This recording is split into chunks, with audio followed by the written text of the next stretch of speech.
नमस्कार प्रिय दर्शक बंधु मु सिद्धांत जीवंत आहार को पुनर्बार आपण मानकु स्वागत जनाए।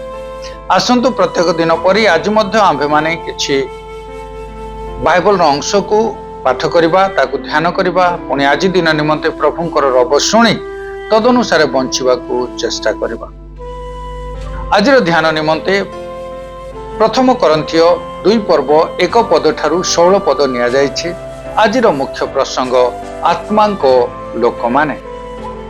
आसंतु आंभे माने शास्त्रांशटी को एकत्र पाठ करिबा।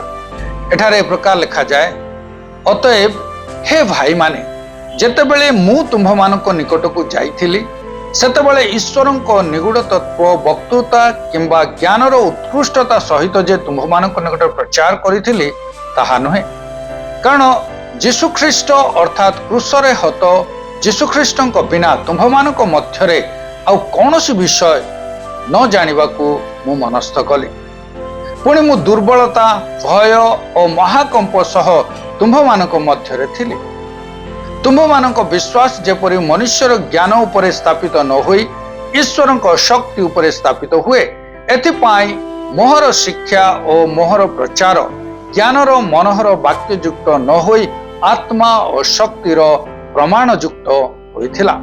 तथापि आंभे माने परिपक्व लोक मानक मध्यरे ज्ञानर कथा कहू, किंतु ताहा एही जुगर ज्ञान नुहे किंबा एही जुगर नष्टकल्प नेता मानक ज्ञान नुहे।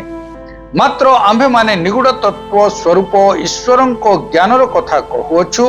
सेही गुप्त ज्ञान ईश्वर आंभ मानक गौरव निमंते जगतर पूर्वे निरूपण करिथिले। एही जुगर नेता मानक मध्यरे केही ताहा जानी नाहांती, कारण सेमाने ताहा जानिथिले गौरवमय प्रभुंकु क्रूसरे हत करि न थांते। किंतु जेपरि लेखा अछि, चक्षु जहा देखि नाही, कर्ण जहा शुणी नाही, आ मनुष्यर हृदय रे जहा जात होई नाही, जे समस्त विषय ईश्वर अपना प्रेमकारी लोकमानक निमंते प्रस्तुत करि अछंती। किंतु ईश्वर आंभमानक निमंते आत्मांक द्वारा से समस्त प्रकाश करि अछंती। जेणु आत्मा समस्त विषय हाँ ईश्वरंकर गभीर विषय सबू अनुसंधान करते। कारण मनुष्यर विषय सबू मनुष्य ठारे थिबा आत्मा बिना आउ किए जाने, सही परि मध्य ईश्वरंक विषय सबू ईश्वरंक आत्मा बिना आउ केही जाने नाही। जेपरि ईश्वरंक द्वारा आंभ मानकु अनुग्रह रे दत्त विषय गुड़िक आंभे माने जानि पारू, एथिपाई आंभे माने जगतर आत्मा न पाई ईश्वरंक आत्मा पाइअछु।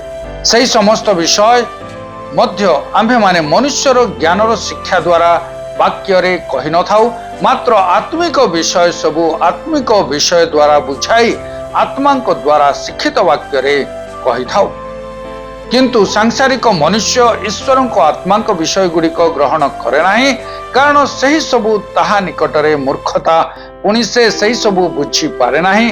जेणु सही सबू को आत्मिक भावरे विचार करा जाए। मात्र जे आत्मिक मना से समस्त विषय विचार करे, तथापि केही ताहार विचार करे नाही। कारण किए प्रभुंक मन जानी अछि जे से ताहांकु शिक्षा देई पारे, किंतु आंभे माने ख्रीष्टंक मन पाइअछु। पठित शास्त्रांश रे प्रभु आम प्रत्येकंकु आशीर्वाद करंतु। आसंतु पठित शास्त्रांश को आंभे माने बुझिबा निमंते चेष्टा करिबा। पाउल तांको अभिज्ञता रो उदाहरण माध्यम रे क्रूसर अनुग्रह को एठारे व्याख्या करि अछंती।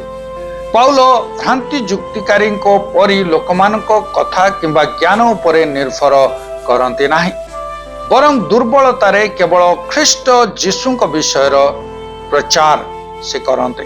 तेणु करंतीर विश्वासी मानक विश्वास पाउलंक क्षमतार फलाफल नुहे किंबा पाउलंक ज्ञानयुक्त वाक्यर फलाफल नुहे, बरं ताहा पवित्र आत्मांक शक्तिर फल थिला।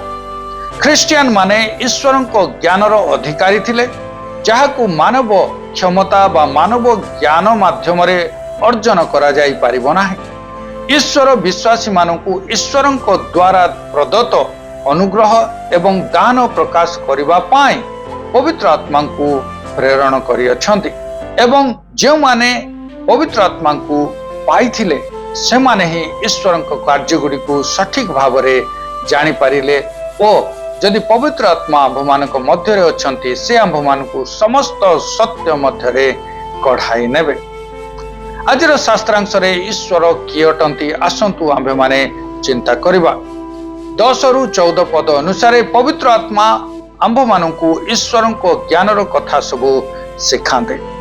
जो माने एही ज्ञानर सहभागी हुंती से माने होउछंती आत्मिक लोक आउ से माने ख्रीष्टंक ठारे वास करंती। आत्मिक सत्य केवल आध्यात्मिक उपाय रे ही बुझा जाई पारे। मु प्रत्येक दिन क्यों प्रकार आध्यात्मिक बा आत्मिक अवस्था रे वाक्य को पढ़ुअछि ओ बुझुअछि। एही शास्त्रांशरु ईश्वर आंभ मानू कौन शिखांती आसंतु आंभे माने शिखिबा और ईश्वर को गौरव निमंते बंचिबा को चेष्टा करिबा। 14 और 15 पद अनुसार ख्रिस्टियन माने ईश्वर को ज्ञान नथिबा लोक मानक अपेक्षा भल विचार करि पारिबे। कारण आमर विचक्षणता बा आमानकर दक्षता पवित्र आत्मा को ज्ञान द्वारा परिचालित होता है। यार अर्थ नुहे जे आमे सर्वदा अविश्वासी मानक विचार को खारज करिबा, बरं आमे आमर विचार को सेमानक द्वारा प्रभावित हेबा को देवा उचित नुहे। मोर चिंताधारा को बुझिबा पाई मोर मानदंड आज कौन अटे? कौन मु ईश्वर को ज्ञान रे स्थापित ज्ञान द्वारा समस्त विषय को तर्जमा करुअछि? प्रभु आज ध्यान रे आम प्रत्येक को आशीर्वाद करंतु। आसंतु आंभे माने प्रार्थना करिबा। प्रिय प्रभु, तुमरी पवित्र आत्मा को निमंते कोटि कोटि धन्यवाद। आज तुमरी पवित्र आत्मा आंभ मान को तुमरी वाक्य बुझिबा पाई पुणी मध्य समस्त सत्य मध्य कढ़ाई नेबा पाई आम समस्त मध्य प्रदत्त होइथिबारु आमे तुमको धन्यवाद देउछु। अनुग्रह कर पवित्र आत्मा को चालना को बुझी आज्ञा बह हेबा पाई यीशु नाम रे मागुछि। आमेन।